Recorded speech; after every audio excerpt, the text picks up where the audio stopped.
ఒకప్పుడు పచ్చగా పొదలతో కప్పబడి ఉన్న ఆశావనం అనే గ్రామం ఉండేది. అక్కడ పిల్లలు ప్రతి ఉదయం పక్షుల కిలకిలారావాల మధ్య మేల్కొని చెట్ల నీడలో ఆడుకుంటూ రోజులు గడిపేవారు. ఆ గ్రామంలో నలుగురు మంచి స్నేహితులు ఉన్నారు: అరుణ్, మయూరి, దేవ్ మరియు స్వాతి. వాళ్లందరూ ప్రకృతిని చాలా ప్రేమించేవారు.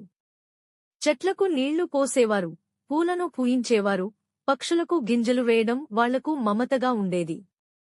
ఒకరోజు వారు గ్రామంలోని పెద్ద వృక్షం కింద కూర్చుని మాట్లాడుకుంటుండగా ఒక వింత కాంతి ఆ చెట్టు మధ్య నుంచి మెరుపులా కనిపించింది.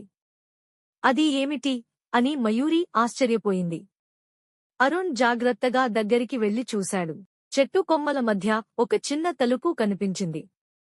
దానిపై ఇలా వ్రాయబడి ఉంది: దయ, ధైర్యం, స్నేహం ఉన్నవారు మాత్రమే ఈ తలుపు దాటగలరు.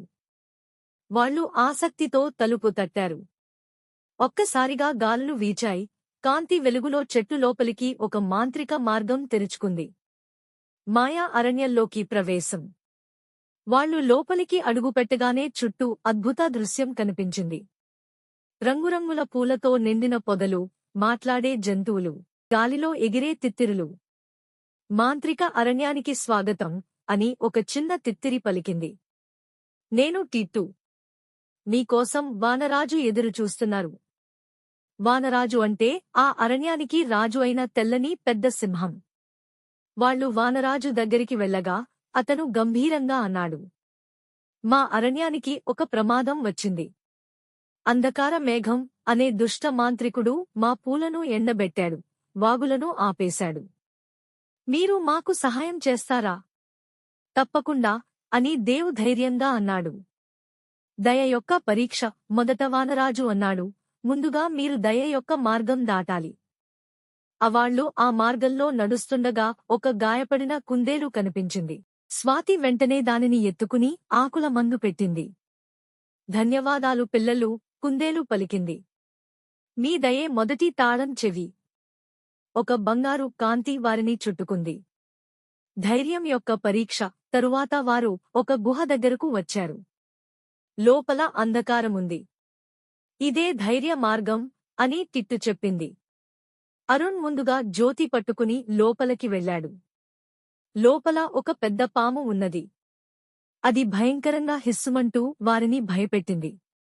కాని దేవ్ నెమ్మదిగా అన్నాడు: మేము నీకు హాని చేయం, మేము నీ ఇంటి గుండా మాత్రమే వెళ్తున్నాం.